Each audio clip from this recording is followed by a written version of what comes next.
let's check in on Governor DeSantis. Well, before we do that, this is an important story. On Wednesday, the Florida board that sets curriculum for schools, this is their follow-up, again, to, where the heck is that paper?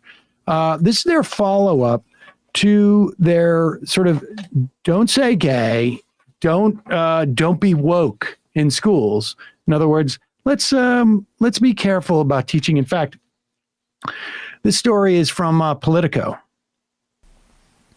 New standards for the State Board of Education encompasses the controversial 2022 law regulating how race can be taught in Florida schools, something specifically sought by DeSantis. And the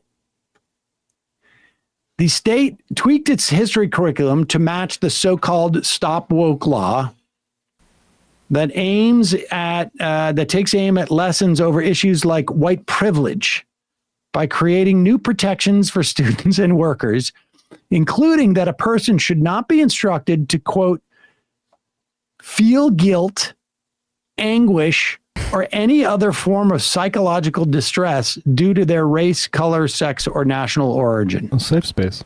Now, obviously, I don't think that teachers should be picking on specific students and saying, you should feel guilty for this thing that took place in history, or you should feel guilty because, you know, this person did that, unless their name is Jefferson Davis V, in which case maybe you make a slight exception for the third grade teacher and you can go off on that kid.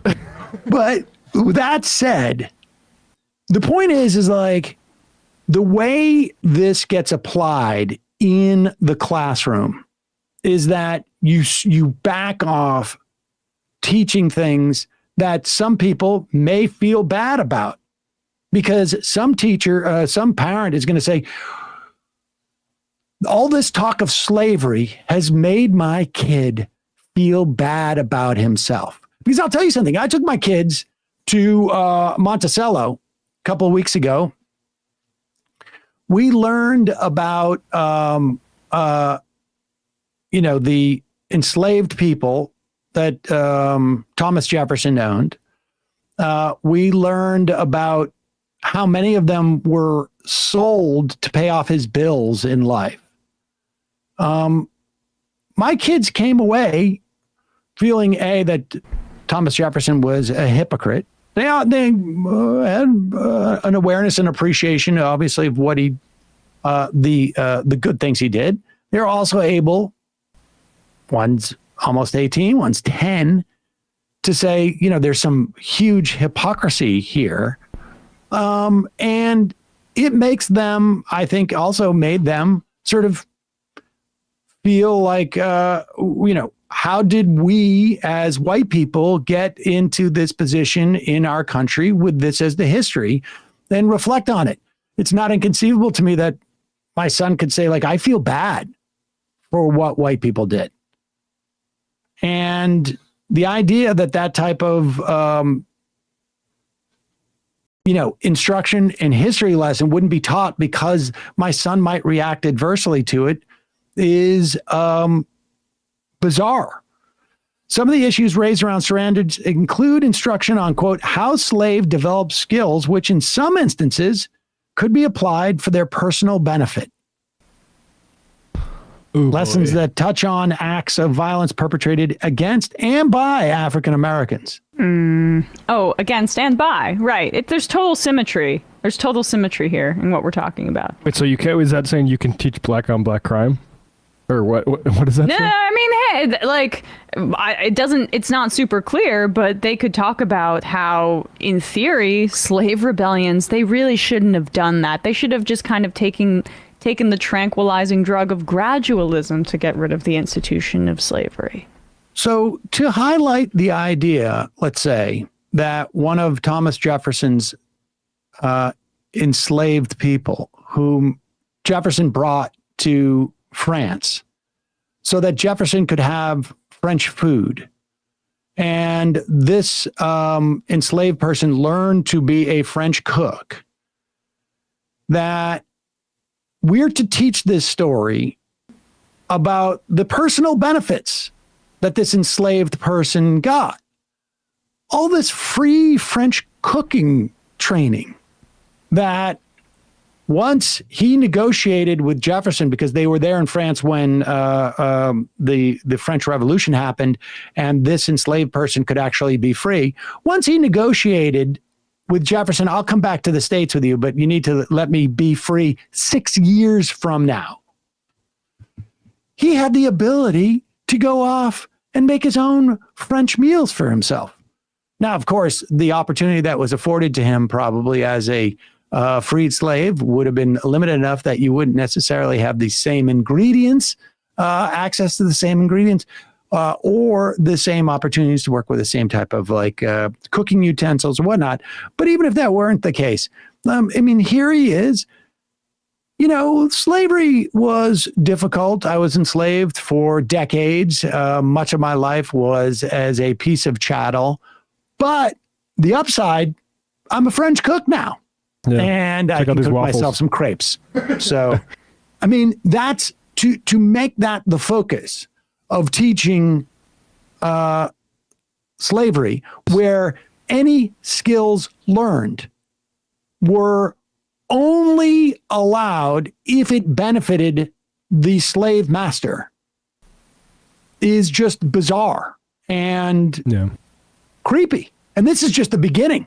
They're not going to stop with this assault on the way that they're teaching students. And it's infantile. Like there's the message about like sort of guilt and the construction of whiteness and like how you're implicated in that as a person. That's definitely like something that should be considered. I've been to Monticello myself as a 6th grader, and I did think about those things, and they taught it in a way that I think conservatives would describe as woke even now.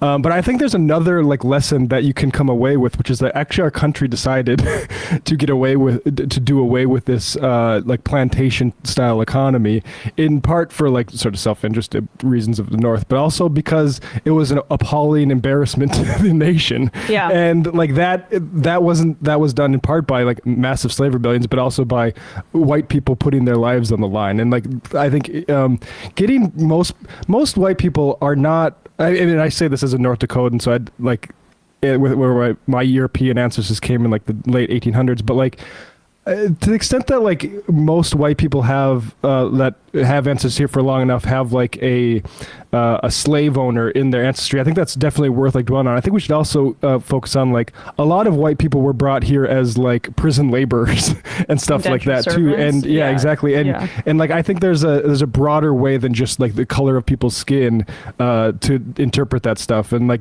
when conservatives act like there's only one way to interpret that stuff, I think that's what's really lost. Well, and I just want to say too, like the conservatives, I'm old enough to remember when they were talking about how liberals want everyone to get a participation trophy and no one to win first place. And like in their mind, they were saying it was the liberals who were trying to protect children from the harsh realities of being a winner and a loser. Well, it's actually you guys that are coddling them, because in fact, children reckoning with feelings of maybe like personal guilt as they study systemic issues, it's probably a pretty healthy emotional and mental exercise. And like they're the ones trying to protect them from seeing anybody that's a little bit different from them that might give them a certain kind of feeling, or hearing about systems of slavery and not just flag waving.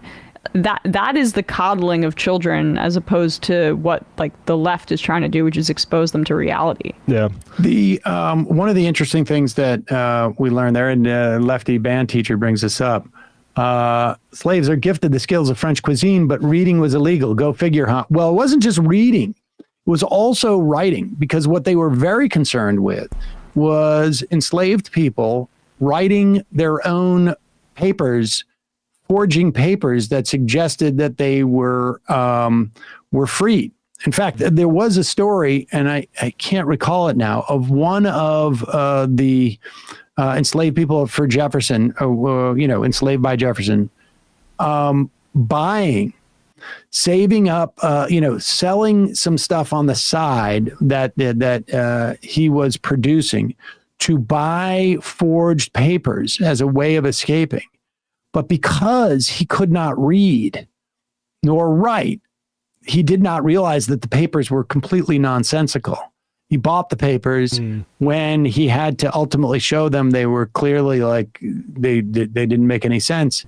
And he was, returned back to enslavement in that instance. Yeah. So there were some personal benefits, but just ones that wouldn't inhibit their ability to be chattel. It's wild how again infantile and mythic and Disneyfied our understanding of this is. Like, how many people know who actually William Wells Brown is? That he is the first African American novelist in this country. That his book Clotel was the full title was Clotel or the President's Daughter, was about Thomas Jefferson and his mixed race daughters, and that he had to leave in the late 1840s into the 1850s because of the Fugitive Slave Acts. Because even as America's first black novelist, he wasn't safe from being recaptured and put into chattel slavery. Like that's what we're actually dealing with. And I'd say I talked to even a lot of black people, like unless they're like our English majors or something like that, or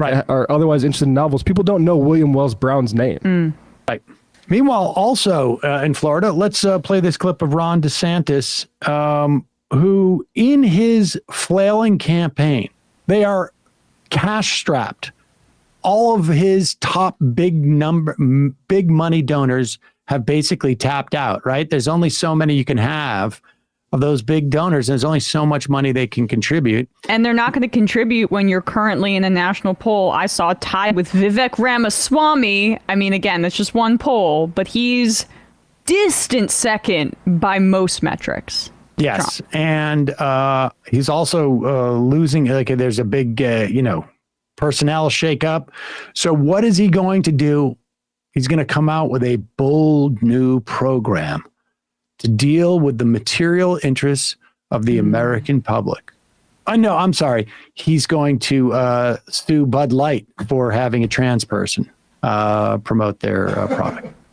Bud Light went woke and first responders went broke. So Florida Governor Ron DeSantis is calling on the board, who runs the Florida Pension Fund, to sell all InBev stock, unload Bud Light, and get out while they can. Florida Governor Ron DeSantis joins me now. So, Governor, how badly did this pension take a hit? No, You can't even smile. Well, we had over $50 million worth of InBev stock in the pension. Of course, Florida's pension fund's about $180 billion. So it's a pretty big endeavor, but it has absolutely hurt teachers. It has absolutely hurt other pensioners. And, we talk about woke corporations, and a lot of times we focus on, understandably, how they're trying to change society, get involved in politics. Pause it for 1 second. Now, wait a second. Just to be clear, is this story about how people like Jesse Waters and Ron DeSantis, in causing a boycott of Bud Light, have harmed teachers and first responders? Is that what this video is about?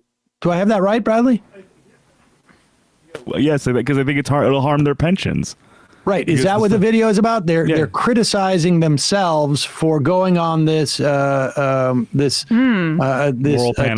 of. Is that what it is? Oh no, it isn't. I'm sorry. Go ahead. Yeah. Other pensioners. And, we talk about woke corporations, and a lot of times we focus on, understandably, how they're trying to change society, get involved in politics, and we fight back against that. We did that against Disney and others, and that's important. But the flip side of it is, just as you suggest, when you start pursuing a political agenda at the expense of your shareholders, that's not just impacting very wealthy people, it impacts hardworking people who were police officers, firefighters, and teachers in terms of the pension. So what we're doing, since we do have these shares, we believe that when you take your eye off the ball like that, you're not following your fiduciary duty to do the best you can for your shareholders. So we're going to be launching an inquiry about Bud Light and InBev, and it could be something that leads to a derivative lawsuit filed on behalf of the shareholders of the Florida pension fund, because at the end of the day, there's got to be penalties for when you put business aside to focus on your social agenda at the expense of hardworking people. Are you looking at Disney too? Are you looking at yourself? I love the idea of like DeSantis has emptied the clip on every culture war thing he could possibly do. He's done the Stop Woke Act. He's shipped migrants to Martha's Vineyard. Right. He's done anti-CRT stuff. I mean, he has done everything possible, and his team's like, maybe one more stunt will do it. Ron DeSantis is to this presidential campaign like Laura Loomer was to Twitter. Like, remember when she handcuffed herself to the door on Twitter? Like, he's a volume shooter. More and more like he's just the level of desperation associated with this is fascinating. Yeah, I mean, and you're absolutely right. The idea that like this has been going so well for me to pursue this, this anti-woke campaign, I'm going to double down on it. And double. And of course, I mean, I hope this goes without saying. Quintuple. There is not a single corporation that engages in any activity, and these big corporations, that engages in any activity that isn't ultimately perceived by them to be beneficial to their business interests, period, end of story. It may be the case that what they do in some way is consistent with stuff that is good for society, but their motivation for doing this is always 100% because we need to build our brand in a positive way. That doesn't mean that the individuals in there aren't, happy about it, but nobody is going to make a move. There is not a single person who sits atop the leadership of a corporation who says, this is going to be bad for business, but we're going to do it anyways. It's illegal if you're a publicly traded company, you have a fiduciary duty to your shareholders as enshrined by U.S. case law. So, it's just, this is all such a farce. He can't even smile. He can't even talk. And another aesthetic point, I like how Jesse's trying to differentiate himself. Instead of sitting like Tucker did, he's going to stand. Is he standing the whole show? I don't know. He looks awkward. Yeah, yeah. He'll be sitting. He'll just give him a month or two and he'll be sitting. I think he needs a facelift with the weight loss.